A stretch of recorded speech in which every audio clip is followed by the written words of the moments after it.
Solon Simmons, we have another war that apparently the president doesn't like. He doesn't like the war in Iraq. Does it play well with the American people? Do they understand how he sees a difference between the two? Well, of course, he based his whole campaign on getting out of Iraq, and so I think that people are going to expect him to do just that. And now the question is, how can you do it if the surge is working? Do you need the American presence there? Remember, the Americans are war weary.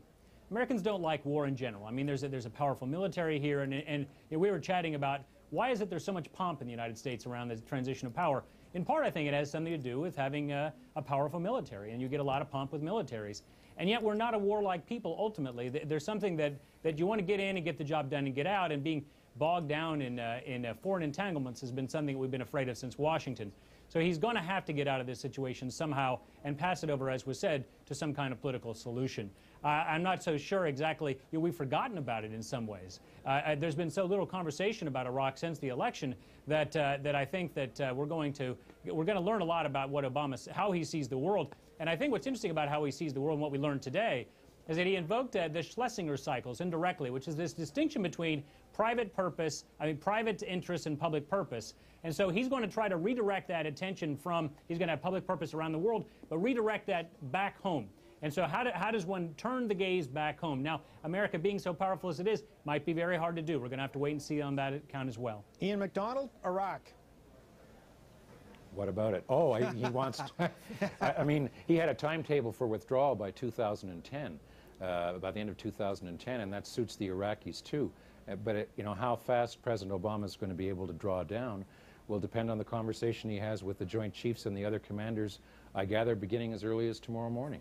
But now he's in a position to do something in policy terms but is not as to the what fear, he was proposing. Isn't the fear, though, if the American forces, or in the case of Afghanistan, the NATO forces, pull out and what is left behind becomes very rapidly not just a failed state, but a place worse than it was before we went, that would be an incredible loss of prestige. That would be an incredible failure for all the people that went in and then left. Well, most of the indices, the economic and other civil society indices, Dan, indicate that the situation in Iraq has been gradually improving since the surge. And if the Americans were to draw down too quickly, there could precipitate the kind of situation that you're talking about.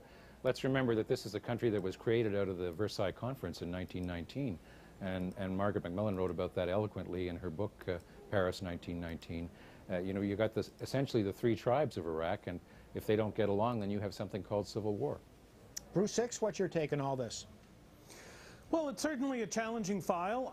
You know, the appetite. I agree with our guest from Washington that the appetite in America is certainly not there for war. Hasn't been there for some time. There is a difference between Iraq and Afghanistan. Americans, at least the political elites, accepted there was justification to go into Afghanistan. That is where Osama bin Laden was. That was where the terror training camps were.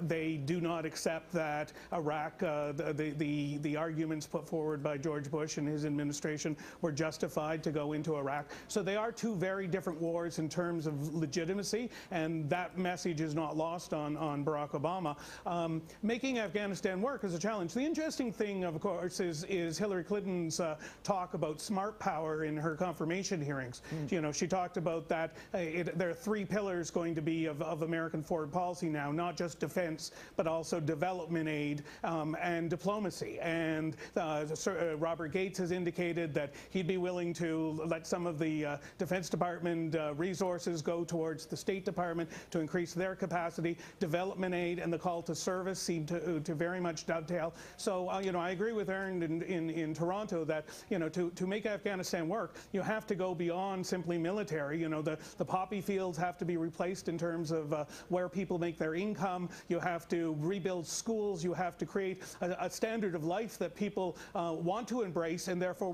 will reject the Taliban insurgents who are hiding in the hills. But based on our experience, by the Western experiences in other parts of the world, do we still believe that we can go in there, Bigfoot an entire culture, and make them like us, make them believe in the same things we believe in? Well, if you're talking about Afghanistan, Dan, it's notoriously inhospitable to foreigners going all the way back to the Khyber Pass and even before that. And the Soviets, you know, experience of 1979 to 1989 is a pretty recent memory. The Taliban were kind of an outlaw government who imposed law, you know, a dictatorial law on Afghanistan, keeping women off the streets and not allowing girls to go to school. So there have been some measurable improvements in that regard in Afghanistan as well. But if you asked Afghans on the streets of Kabul or elsewhere if they wanted to see another 30,000 American troops, they'd probably say they'd like to see 30,000 American aid workers building schools and hospitals and helping them, you know, rebuild a broken society. Yeah, with 30,000 troops to protect them.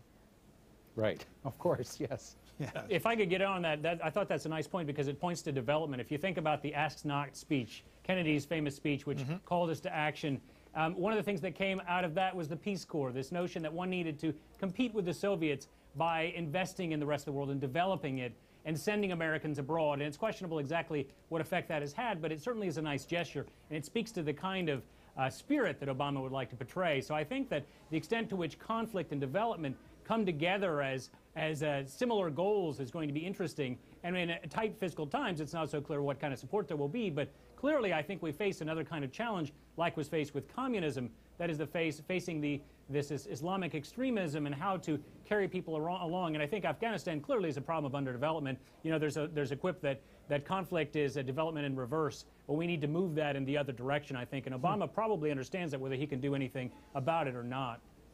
Our coverage of today's inauguration continues after this short break. You are watching CTV Newsnet.